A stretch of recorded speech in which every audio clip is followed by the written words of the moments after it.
Hi, I'm Darren at Blackmagic Design. We're here at ISE 2020, and today I'd like to talk to you about the 8K product range from Blackmagic, which is new for this year. So this year we've released a whole range of 8K products. They expand our reach into the live AV and production market. Starting at the top here, we have the ATEM Constellation 8K.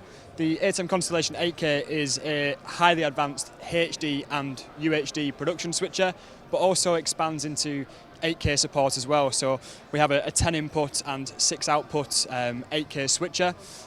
Below that, we're looking at the HyperDeck Extreme 8K HDR, which supports the ATEM Constellation, giving us playback and capture of 8K content to both CFast or SSD media.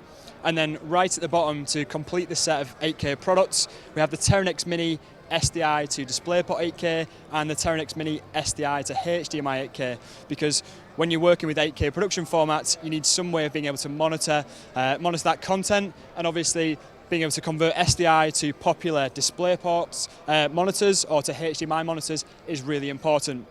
There's a whole lot of information about all of these products on the Blackmagic Design website, so if you need any more information, please visit blackmagicdesign.com.